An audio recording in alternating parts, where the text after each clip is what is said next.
Pada saat ini, dia mendengar tawa. Kamu tidak bisa membuka sabuk terakhir kali dan kali ini membukanya. Aku akan mengajarimu hal-hal yang tidak kamu mengerti. Amelia mengangkat matanya dan menatapnya. Tuan Mahendra, aku sama sekali tidak menganiaya kamu. Henry menyukai caranya marah. Matanya membelalak, dan dia menjawab, "Yah, ini hanya untukmu." Amelia tidak ingin melanjutkan topik ini dengannya lagi. Dia mengikat sabuk yang baru dibeli ke tubuhnya, mengangguk puas. Ini sangat indah. Sosok Henry tidak perlu dibesar-besarkan. Faktanya, dia terlihat bagus dengan sabuk apapun. Apa yang kamu maksud dengan memberiku ikat pinggang? Kamu ingin memelukku erat-erat? Salah. Amelia menggelengkan kepalanya. Dia meraih ikat pinggangnya dan menariknya, lalu mengangkat dagu kecilnya dan bersumpah dengan nada tinggi, "Maksudku memberimu ikat pinggang. Mulai sekarang, ikat pinggangku hanya bisa dibuka olehku." Mata Henry menjadi gelap, dan api merah melompat keluar darinya, menekan bahunya yang harum dengan tangan besarnya dan mendorongnya ke tempat tidur. Dia menekannya dengan satu lutut. "Nyonya." Perintah Mahendra. Henry tidak berani gagal. Amelia jatuh di tempat tidur empuk, dan rambutnya terurai di tempat tidur. Dia mengangkat dan mencium pipi tampannya dengan lembut. "Tuan Mahendra sangat baik." Henry mengulurkan tangannya dan mengangkat kerudung di wajahnya. Amelia masih sangat muda, wajahnya yang cantik, dan alis yang bagus, serta keindahan yang terlalu indah membuat orang tidak tahan untuk menodai dia, tetapi dia ingin menjelajah dan memilikinya. Henry mengulurkan tangan dan memegangi wajah mungilnya yang menakjubkan, lalu menciumnya. Amelia mungkin tahu bahwa dia sangat menyukai wajahnya, dan dia hampir tergila-gila, jadi dia bersembunyi. Henry mengangkat kelopak matanya dan bertanya dengan suara serak, "Ada apa? Hari-hari ini, apakah kamu benar-benar merindukanku?" Amelia begitu bingung dengan suaranya yang bergumam sehingga pria ini mengerikan, telinganya hampir dipenuhi pesona. "Bapak Mahendra, wajahmu yang penuh nafsu membuatku sedikit takut." Henry meletakkan tangan besarnya di sisinya dan memandang rendah gadis di pelukannya. "Dia masih terlalu muda. Tutup matamu jika kamu takut," katanya. Tubuh langsing Amelia bergetar dan dengan cepat dia menutup matanya. Henry mengulurkan tangannya dan merobek tirai tempat tidur emas. Dia meletakkan tangan besarnya di pinggangnya dan berbalik, membiarkan dia duduk di pelukannya. Henry menyandarkan punggungnya ke kepala tempat tidur. "Dengan begitu, kamu tidak akan takut. Jika kamu takut, kamu bisa melepaskanku kapan saja." Petik 2. Amelia ingin pergi sekarang, tapi Henry menariknya dan mengubah topik pembicaraan. "Apa ini?" Dia menunjuk ke dompet dengan matanya. Amelia dengan cepat mengambil dompetnya di telapak tangannya. "Ini yang nenek minta untuk saya simpan." Dia membawanya dari kuil, mengatakan bahwa itu hadiah. Henry melihat sekilas kata Mahendra di dompet dengan benang emas, dan menjawab dengan bodoh, "Baiklah, ambil apa yang nenek berikan padamu." "Aku mengerti," jawab Amelia dengan gembira.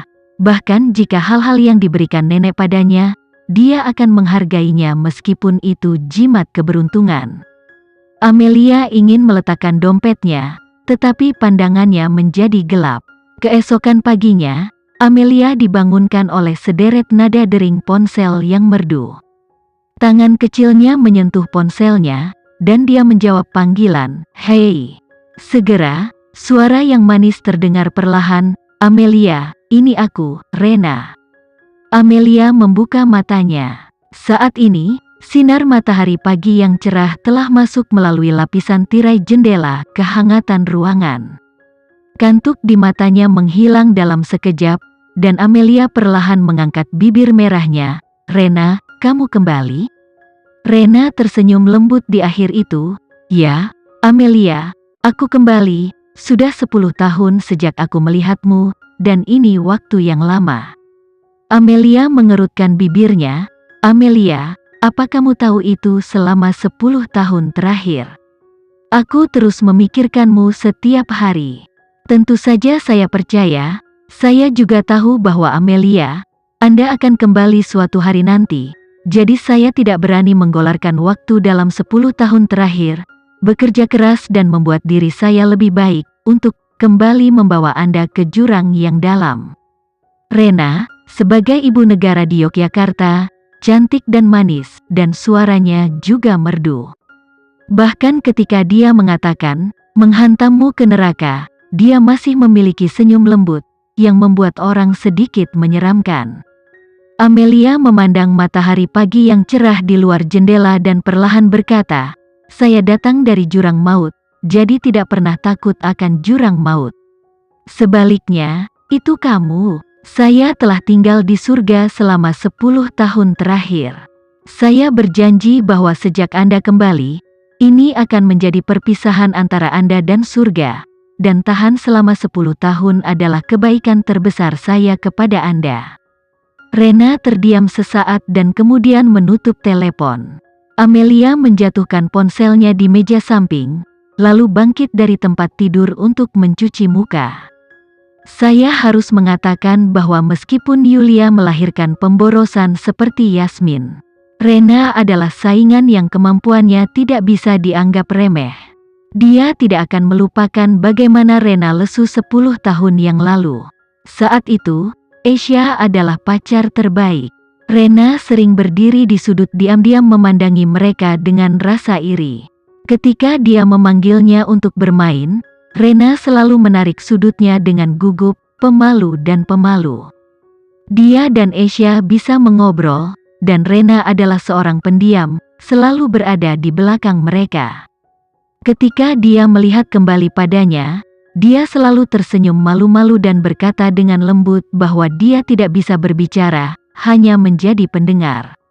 Rena bahkan bergegas menyelamatkannya, ketika dia pernah digigit anjing. Sekarang Amelia merasa bahwa Rena yang berada dalam posisi kuat benar-benar sabar dan sedih. Rena masih remaja saat itu. Asia adalah orang yang paling tidak menyukai Rena.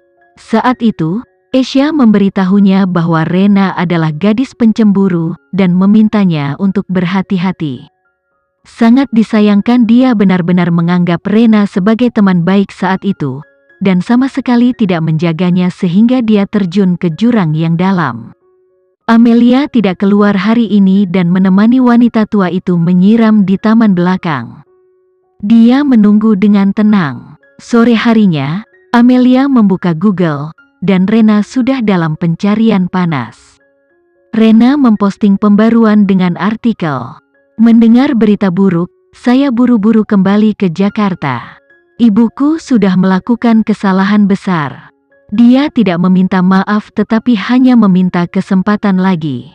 Semua rasa bersalah. Rena juga menyediakan fotonya. Foto itu diambil di rumah sakit. Yulia terbaring di unit perawatan intensif dengan masker oksigen di wajahnya dan infus.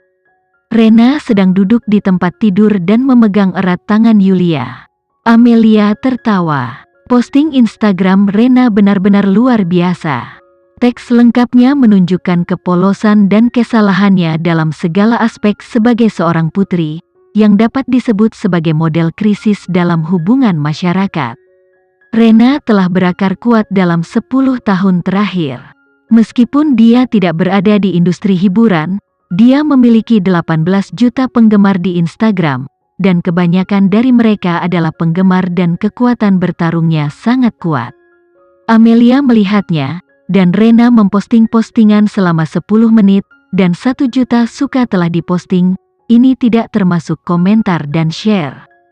Komentar panas seperti ini, Rena, jangan menangis, kami bersamamu. Putri Rena, ini terlalu berat, dan kamu memiliki orang tua seperti itu? Apa yang salah? Yulia melakukan banyak hal yang salah, tapi apakah dia membunuh dan membakar orang? Jika Anda tidak memiliki cukup penggemar internet, Anda akan dipaksa mati. Tiba-tiba aku menemukan sesuatu. Bukankah itu aneh bagimu?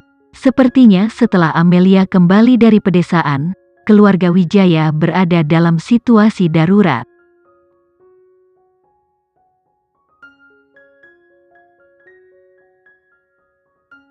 Sekian dulu ya video kali ini, kita lanjutkan lagi videonya di lain waktu. Oh iya, bagaimana menurut kalian? Semoga bisa sedikit menghibur kalian semua. Untuk teman-teman yang baru nonton, jangan lupa subscribe ya, hehehe. Dan kalau teman-teman ada yang ingin gabung langganan, bisa langsung gabung saja untuk dapat fitur yang menarik dan sedikit membantu Mimin. Terima kasih banyak sudah menonton, sampai jumpa lagi, bye.